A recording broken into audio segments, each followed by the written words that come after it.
Converse, maker of outstanding basketball, tennis, boating, and casual footwear, presents the 1969 basketball highlights. Converse All-Stars are specified by more coaches and worn by more players than any other shoe specifically made for basketball. Great tennis players around the world, and boating enthusiasts too, specify Converse.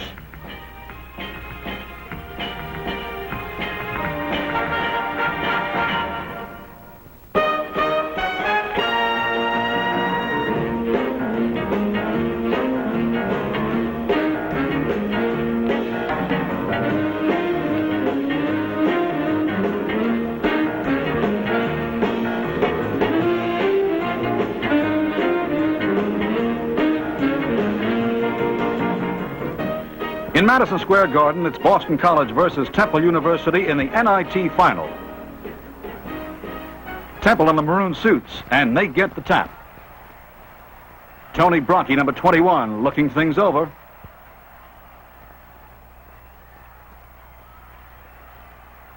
His shot is up, and good. Boston College with the ball. That's Ray Legase, number 32, in the corner. Out to Billy Evans, and into Tom Verino for the hook shot. Here's slow motion on Temple, coached by Harry Litwack. The Owls, incidentally, won the first NIT tournament 31 years ago in 1938. Joe Cromer with a pretty jump shot.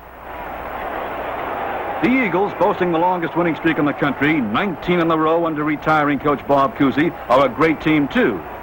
Evans bounce passing to Jim O'Brien. It's a beauty. Boston has the edge in this first half, and they're eager to win it as a gift for Coach Cousy. Verino's hook is off, but Terry Driscoll rebounds for an intermission lead of 46-42. Boston's ball, second half. Evans' shot is up and missed, and Brocky rebounds for the Owls. A long pass to Johnny Baum. It's in there. The Eagles now trying to settle down. O'Brien into Driscoll for the jump shot. It drops. Here's a nice low angle on the Owls. The city of Philadelphia is mighty proud of this team. That's Tom Weiserak coming in for the jumper. Here he comes.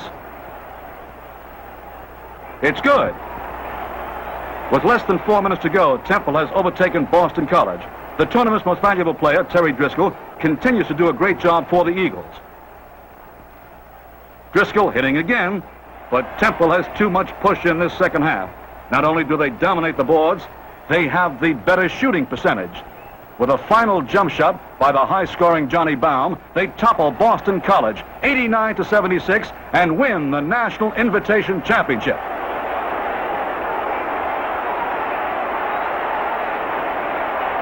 Winning coach Harry Litwack is carried off in triumph.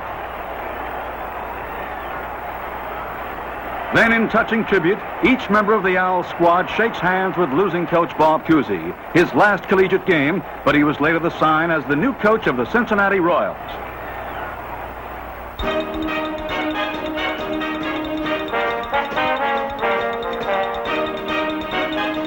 The NCAA National College Division Championship in Roberts Stadium in Evansville, Indiana. Over 12,000 fans see Southwest Missouri battle Kentucky Wesleyan. Those are the Kentuckians with the ball. Tom Hobgood of the Panthers makes the jump shot. Southwest Missouri is making its fourth straight appearance in this tournament, and they're currently on an 11-game winning streak. That's Max G driving in and giving off to Curtis Perry for the score. Chuck Williams of the Bears is the victim here of a super thief. Tom Hobgood steals it, and he goes all the way.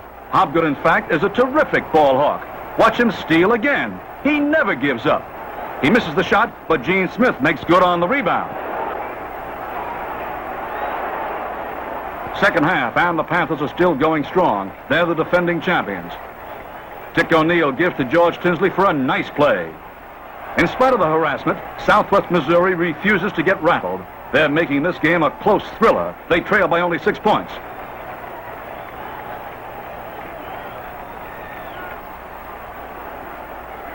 Mert Bancroft scores. But the Panthers go on to win the crown. Tinsley making a decisive foul with 5 seconds left.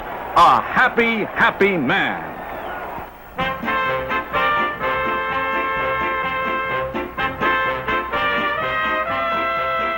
The United States of America in the white jerseys plays Panama in the 1968 Olympic Games in Mexico City. Hank Iba, famed mentor of Oklahoma State University and the United States coach for the last 2 Olympics, guides his athletes through winning all 9 tests in the Olympiad. But it's not all that easy. Actually, basketball is preeminently an American game, and Uncle Sam's Stars have won a remarkable 56 consecutive contests in Olympic competition.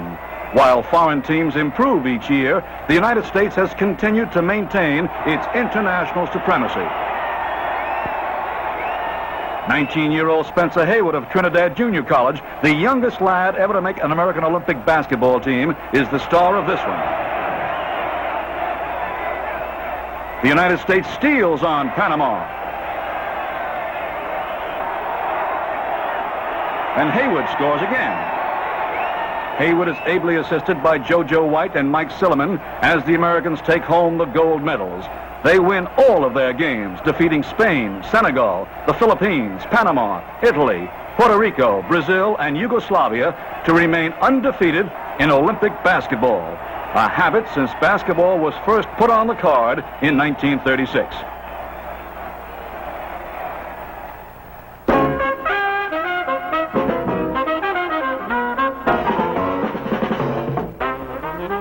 Tap-off in Hutchinson, Kansas for the National Junior College Championship. Rick Ragland of Paducah gets the ball, and he wastes no time. Now Robert Morris Junior College. Reed McIntyre making a perfect pass to Perry Johnson for the basket. Both of these teams show superb ball handling as they fight to win the national crown. Watch Paducah move it in there. Tom Yachinik feeds Haywood Hill for the score. This is the close one all the way. When Perry Johnson feeds Andy Populus for the basket, the Colonials trail at halftime by a single point, 39-38. The Kentuckians come on strongly in the second half. They make up for their height disadvantage by sure, quick moves. Jim Johnson out to Rick Ragland for a jump shot. It's good. Perry Johnson's shot is up and off the rim. Rex Bailey rebounds for Paducah, and a fast break to Bobby Jones. Another miss, and the rebound goes to Perry Johnson, high scorer of the game. Perry needs no help on this one. It's touch and go all the way, but Paducah has the edge, and it also has the tourney's most valuable player, Bobby Jones. That's Jones scoring as 79-76. Paducah beats Robert Morris for the junior college crown.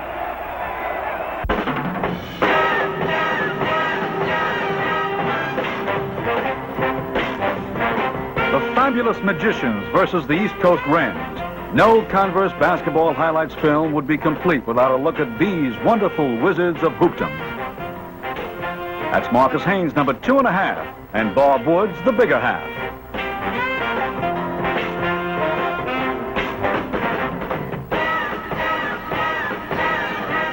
Haynes, Josh Grider, and Woods make it look easy.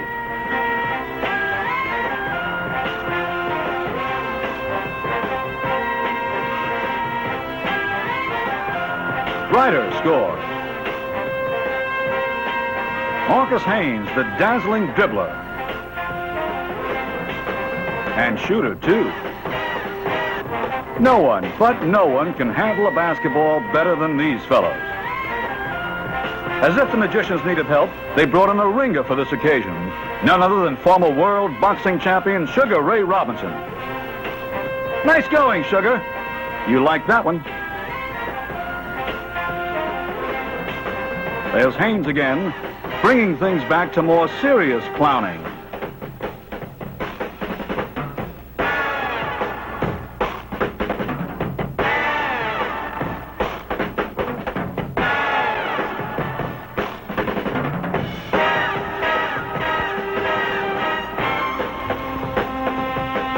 Pretty. Big Bob Woods and Little Red Riding referee.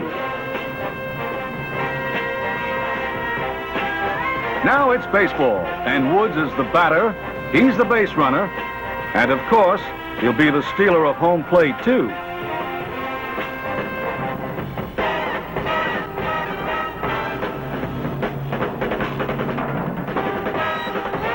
fabulous Harlem Magicians.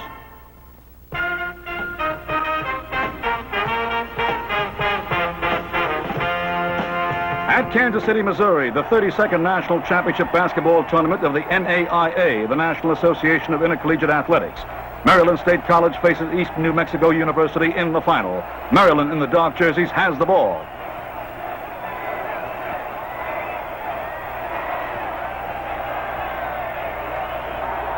Jake Ford, their leading scorer, has a basket.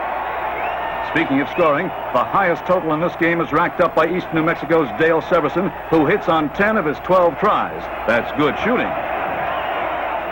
Now it's the Hawks' ball, and these Marylanders are a go-go team. Mel Fowkes misses under the basket, but he just keeps trying until it pays off. The Greyhounds play a more methodical game that devastates the opposition. Led by Jim Guyman, Greg Hyder, Johnny Irwin, Larry Van Zant, and Severson, they constantly keep control. When Guyman tips in a rebound, it's 45-42 in their favor at intermission. Maryland State fights back hard. Reginald Butler on the far side. His shot is off, but Jackie Bryant cages the rebound. In this game, however, iron control pays off. Eastern New Mexico steadily increases its lead in the second half. Johnny Irwin makes a final basket, and the Greyhounds win the NAIA championship. A happier crew you never did see, with Larry Van Zant collecting the nets. But the 1969 Chuck Taylor Most Valuable Player Award goes to Jake Ford of Maryland State, from the hands of Johnny Norlander of the Converse Rubber Company and a former tournament star himself.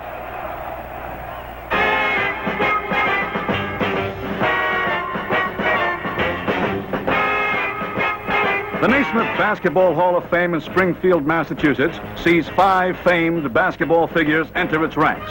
Arnold Red Auerbach, the most successful coach in NBA history. Henry Dutch Dainert, one of the immortal original Celtics. He was the first to use the pivot play. Henry Hank Iber, longtime coach of Oklahoma State University and the only man to coach 2 U.S. Olympic teams in a memorable basketball career that spans 50 great years.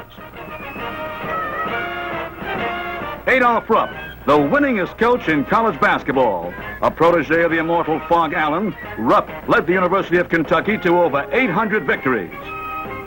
And Chuck Taylor, ambassador of basketball to the 4 corners of the world, designer of the famed Chuck Taylor basketball shoe and selector of authentic All-American teams since 1931.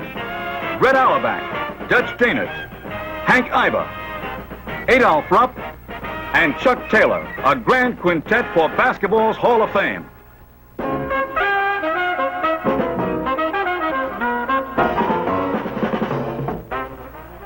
The 31st Annual NCAA Basketball Championship unrolls in Louisville, Kentucky, before 18,600 fans. UCLA versus Purdue, and that's UCLA's superstar, Lou Alcindor, who scores. Alcindor actually scores the game's first 3 baskets. There's another one. Now the Boilermakers. Bill Keller's shot is up and rims the basket, but he rebounds his own miss, and now he makes it count. Purdue again. That's Rick Mount, number 10 on the side. Swish. The Bruins are tough, though, in their bid for an unprecedented 3rd straight national title. Ken Heights, number 22, feeds Alcindor. Lou is off, but Curtis Rowe taps it in. Purdue once more, and Rick Mount, a marvelous all-around performer. He rims the basket, and Alcindor gobbles the rebound. John Vallely speeds down court for the U-Plans. Pretty, and they lead at halftime, 42-31. The Bruins never let up. Vallely, their second high scorer, is on the far side, and he is an accurate marksman.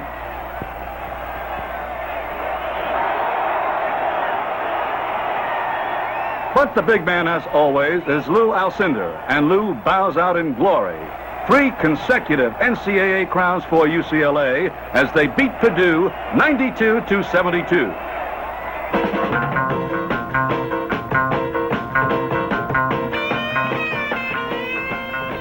The Converse All-America College basketball selections represent the nation's oldest and foremost poll. Chuck Taylor completed his 1969 team with the help of 881 leading coaches, sportscasters, and sports writers. Number one player in the Big Ten was Purdue's Rick Mount from Lebanon, Indiana. Rick practices basketball every day of the year, which partially explains why he's such a deadly marksman and strong all-around player.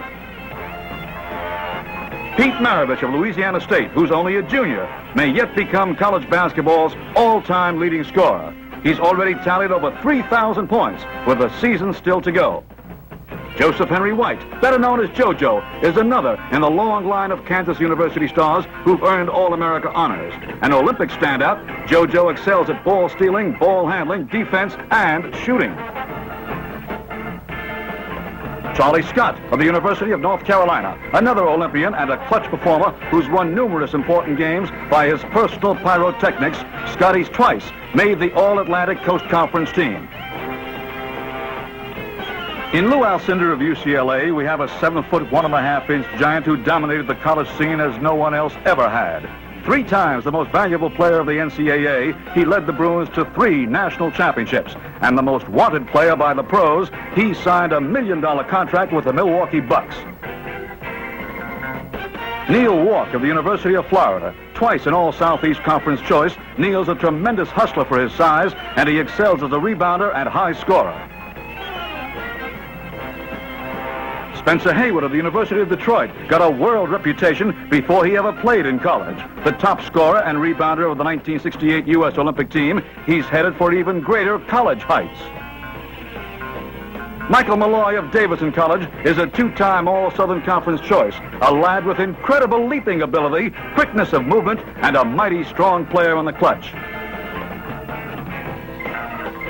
Dan Izzo, number 44 of the University of Kentucky, is a good reason why the Wildcats did so well last season. In scoring, rebounding, and assists, Izzo ranks up at the top.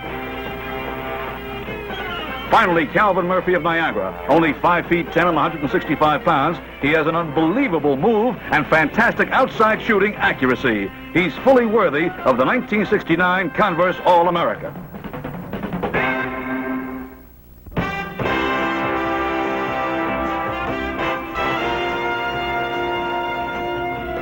First, a salute to Elvin Hayes, who led the league in scoring in his rookie year. And to Wes Unseld, the league's most valuable player in his rookie year. Here's the tap at Baltimore Civic Center. The Eastern All-Stars in the white, and they get possession. Jerry Lucas screens for Earl the Pearl Monroe, and it's good. On the far side for the West, Lenny Wilkins. His shot is off, but Elvin Hayes stuffs it away. Earl the Pearl. To Bill Russell. Over to Oscar Robertson. Back to Russell, who picks as Oscar scores. Now the West in action. Joe Caldwell to Rudy LaRusso, whose shot is blocked by Billy Cunningham. But Wilt Chamberlain rebounds. Out to Jeff Mullins. Back to Wilt, who lays it up and in. The Big O down court for the East. A bounce pass to Johnny Havlicek. And just look at this play to Russell. A beauty. Once again, it's East, the favorite in this 19th annual All-Star game. That's John McLaughlin driving. It's good. Dick Van Arsdale of the Phoenix Suns. He's going all the way. Here's slow motion on the Westerners. That's Elgin Baylor, another superstar. Over to Lou Hudson. Pretty. Elgin Baylor, number 22. Out to Chamberlain. To Caldwell. And it's time for a high-scoring Baylor to make his move. Here he comes. The second half, and West keeps moving. Gus Johnson blocks Don Kojic' shot. Then he goes with Dave Bing. Pretty. Slow motion on the east. Number 15, Hal Greer, feeds Wes Unseld. His sweeping hook shot rims the basket, but Wes follows through, and he gets it. Joe Caldwell again. Now watch this nifty drive by Jeff Mullins. Number 14, Oscar Robertson. He gives to Willis Reed. And this shot is just beautiful.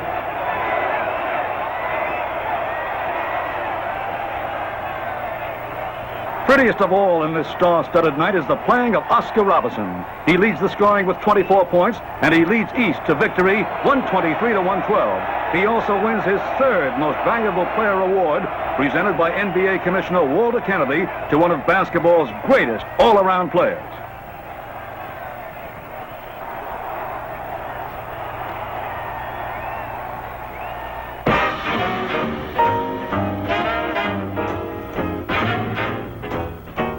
Oakland, California sees the deciding series of the ABA playoffs. Warming up is Mel Daniels, Most Valuable Player in the American Basketball Association. It's the Oakland Oaks versus the Indiana Pacers. Gary Brads gets the tap and scores for Oakland. Indiana's Bob Hooper. Into Bob Nedelicki. Good shot. Now the Oaks, who've come a long way under new coach Alex Hannum. Larry Brown passing to Warren Armstrong. A beautiful shot. Pacers ball. Ron Perry in close. It's off the rim, and Jim Akins rebounds for Oakland. The pass is to John Clausen, and then to Henry Logan. Back to Clausen for the bucket. Perry again, number 44. And a terrific pass to Nedelicki under the basket. It's in there. The Western Division champions bring it back. Freddie Lewis steals it, and it's 2-on-1.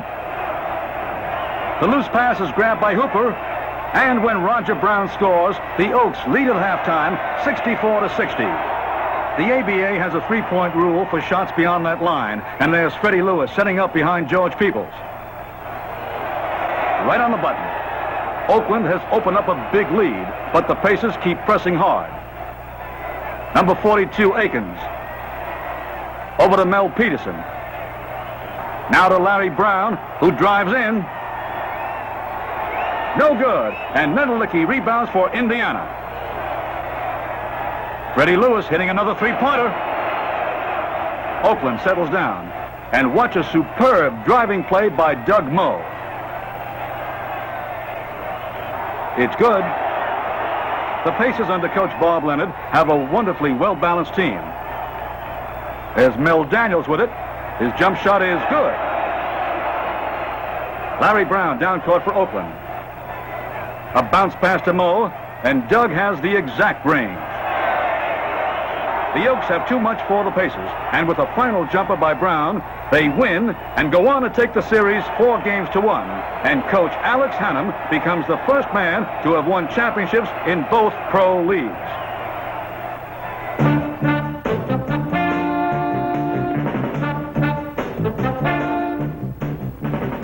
Los Angeles sees the fantastic finale of the NBA, in which the Boston Celtics face the Lakers. With both teams having 3 victories in the series, there's no tomorrow. This is it. Boston wins the tap, and John Havlicek takes it down court. His shot is up, and good. Jerry West, the mainstay of Los Angeles, is playing with a pulled muscle in his left thigh, but even though he's not 100%, he's still sensational.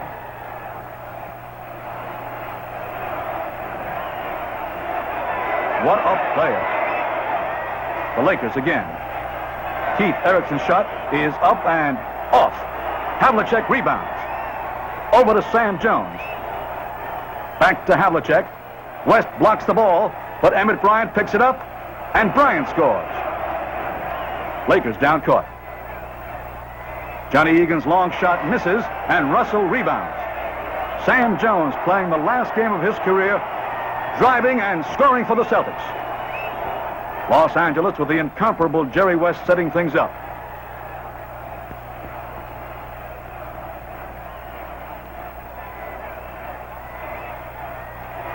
He gives to Will Chamberlain, who stuffs it. And they trail at the half, 59-56. The second half sees an all-out effort by Russell and Havlicek. Just look at their battling under the boards.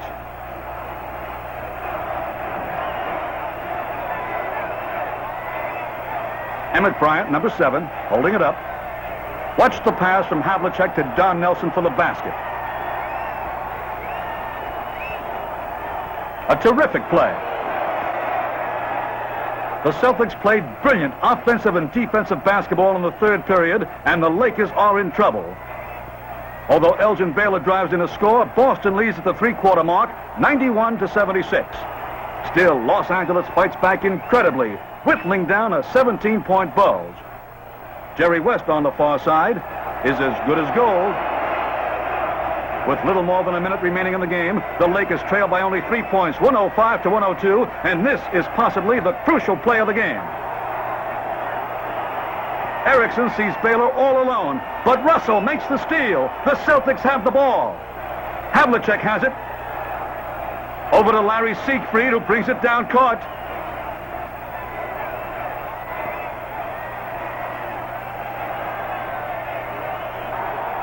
Back to Havlicek. Erickson taps the ball to Nelson, whose shot bounces straight up and then straight through. And Boston goes on to win 108-106. A thriller to the end as the miraculous Boston Celtics become the NBA champions for the 11th time in 13 years.